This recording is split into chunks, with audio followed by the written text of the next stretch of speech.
ఫ్రెండ్స్తో ఎక్కడికి వెళ్ళినా సరే అదొక మెమరబుల్ ట్రిప్పే అవుతుంది కదా. హైదరాబాద్ నుంచి మా చిన్న రోడ్ ట్రిప్ స్టార్ట్ అయింది. ఈసారి మా ట్రిప్ కి ఒక స్పెషల్ రీజన్ ఉంది. మా ఫ్రెండ్స్ బేబీకి అక్షరాభ్యాసం చేయించడానికి బాసరకి వెళ్తున్నాం. మార్నింగ్ స్టార్ట్ అవుదాం అనుకున్నాం, బట్ కొంచెం లేట్ అయింది. ఇది మాకు ఒక మెమరబుల్ ట్రిప్. రోడ్ ట్రిప్ మధ్య మధ్యలో చిన్న చిన్న షార్ట్స్ బ్రేక్ తీసుకున్నాం. టీ తాగుతూ చిట్ చాట్ చేస్తూ ఫుల్ గా ఎంజాయ్ చేసాం మా ట్రిప్ ని. మధ్యలో లంచ్ కూడా చేసేసాం. ఫైనలీ బాసర చేరుకున్నాం.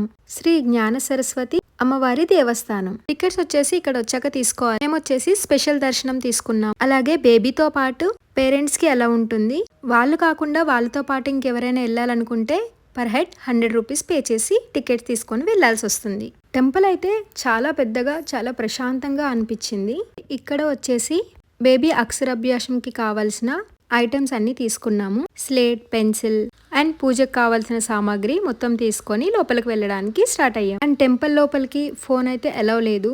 టెంపుల్ లోపలనే ఫోటోగ్రాఫర్స్ ఉంటారు, వాళ్ళతో మనం పిక్స్ తీపించుకోవచ్చు. అక్కడే అయిపోయిన ఒక 5 మినిట్స్ వెయిట్ చేస్తే మనం పిక్స్ అనేవి కడిగిచ్చేసి ఇచ్చేస్తారు. మేము వెళ్ళింది సాటర్డే రోజు. క్రౌడ్ అయితే అంతగా ఏం లేదు. అండ్ టెంపుల్ కూడా పెద్దగా ఉండడం వల్ల జనాలు కూడా అంతగా ఏం అనిపించలేదు. అండ్ టెంపుల్ లోపల చాలా తొందరగా అయిపోతుంది పూజ కూడా. ఎక్కువ టైం ఏం పట్టట్లేదు. మ్యాక్స్ 5 to 10 మినిట్స్ అంత ఫాస్ట్గా చేసి బయటకు వచ్చేయచ్చు.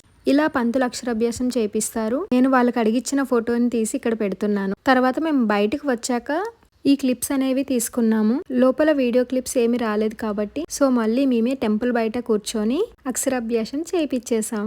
వాడి చిన్ని చిన్ని చేతులతో లెటర్స్ రాస్తూ ఉంటే చాలా క్యూట్ గా అనిపించింది. ఇది జీవితంలో ఒక కొత్త ప్రారంభం. భవిష్యత్తులో పెద్ద విజయాలకు ఇది మొదటి అడుగు కావాలని నేను మనస్ఫూర్తిగా కోరుకుంటున్నాను. ఇక్కడ చూడండి వీడు ఎంత క్యూట్ గా నమస్కారం చేస్తున్నాడో ద్వారంకి. ఆ తర్వాత కాసేపు ఆలయం దగ్గరే టైం స్పెండ్ చేసి దగ్గరే ఉన్న సరస్వతి ఘాట్ కి వచ్చాం. ఇక్కడ నేను నా ఫ్రెండ్ వచ్చేసి దీపాన్ని వెలిగించేసి వాటర్లో వదిలేసాం.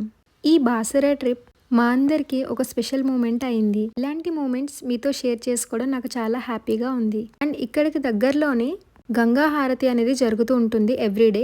ఈవినింగ్ 6 to 7-10 వరకు జరుగుతుంది. హారతి అయితే చాలా బాగా అయింది. సో అప్పటి వరకు కూడా ఉండి హారతి తీసుకొని వచ్చేసాం. Thank you for watching this video till the end. మరిన్ని ఇలాంటి వీడియోస్ కోసం సబ్స్క్రైబ్ చేసుకోవడం మర్చిపోవద్దు.